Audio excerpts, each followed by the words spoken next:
The word influencer is without a doubt one of the worst terms we've ever widely adopted. It is just such a yucky term, but there's a way of making it even worse if you put the word mom in front of it. Mom influencer, upon just hearing that, induces nausea. It's like a real brown note. For those that don't know, the brown note is a legendary myth in music. It's basically a forbidden jutsu, but for sound. Fundamentally, it boils down to a frequency that, when exposed to a person, causes them to void their bowels, causes fecal incontinence. So you shit your pants when you hear the brown note and you have no control over it. The term mom influencer does something similar, but instead of just pooping your britches, you get sick. I think there's nothing wrong with mothers making internet content on, parenthood or educational content on what it's like to be a mom. That's all great. That's wholesome. But then there's a step too far into lunacy where you cross into the dark side of the force here. And that's mom influencers that use their children like props for them in their videos for their own online fame and clout. I feel like those kind of parents don't care about their children at all. They're just living vicariously through them in order to fulfill something in their life that they were unable to do on their own. So now they use their children for that online, brownie point shit and attention. And that's what we're talking about today, with one mom influencer in particular. Her name's Katie, and a couple years ago she made a viral video about how her children were nearly kidnapped outside of a Michael's. And boy howdy, would you believe it, it turns out it was a load of baloney. She made it all up for internet clout. But this also came at the expense of two actual people here that she accused of being the ones to try and kidnap her kids, and she did report it to the police. So not only did she fabricate the story, she nearly had two innocent people fucked for life for this.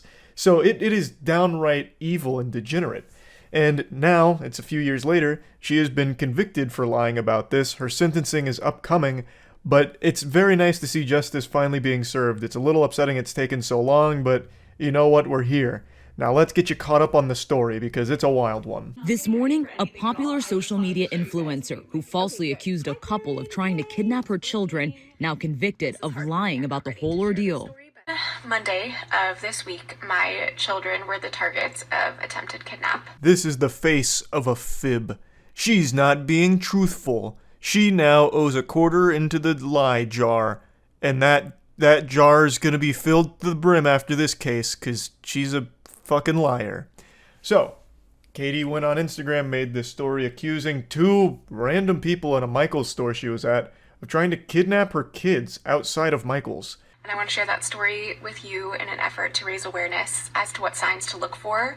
The whole idea behind all of this is so silly. Hey guys, my kids were almost kidnapped. Now let me tell you what I learned about this experience. Make sure to slap that like button for more kidnapping avoidance tutorials, and stay tuned next week where I throw my kids into a coal mine and we see what happens to their lungs so I can give you educational content on how to avoid children in coal mines.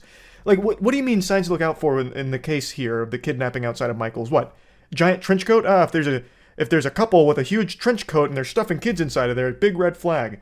And watch out for the stork coming through and grabbing your kids with their big fucking talons. Like, what the fuck are you talking about? Now, of course, there could be real advice you could give to somebody on, like, signs to look out for creepy people that might be up to no good. Like, hey, maybe if these people are stalking you throughout Michael's and following you to your car, then maybe you should alert people around you, that kind of thing. Or just making people aware, like, there's nothing wrong with involving outsiders if you feel like you're in a situation that could be potentially dangerous. That's all fine advice.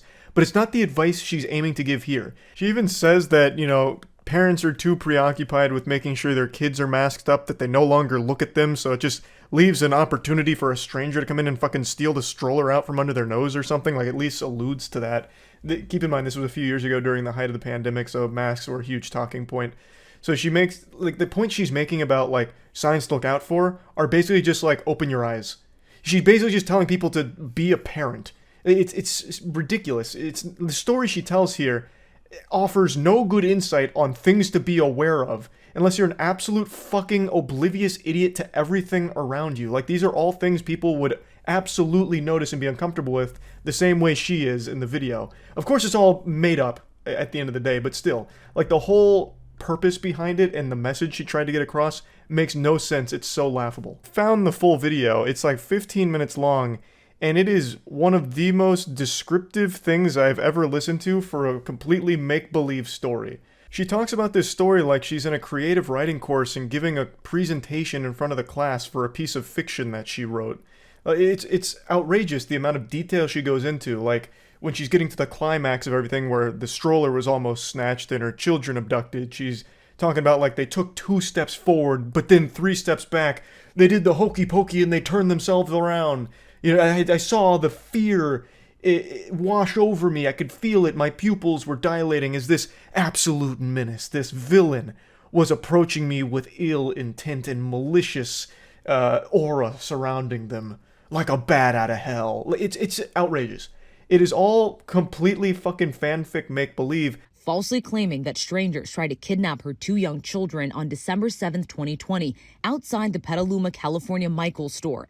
The Sonoma County DA's office says the videos were posted about a week after Sorensen reported the supposed kidnapping attempt to police. So what's wild is she didn't just make this story up for the sake of Instagram views and likes. She did report this incident to the police, who pretty quickly were able to dismiss it as a bunch of fucking hoo-ha. They immediately really realized that the events she was describing on Instagram were completely different than the events that she had described to the authorities. It was wildly different. And after talking to the couple in the clip you saw there, that photo of the couple, after talking with them, they realized that there's no evidence at all. There's no witnesses. There's nothing to corroborate anything that Katie was ever saying.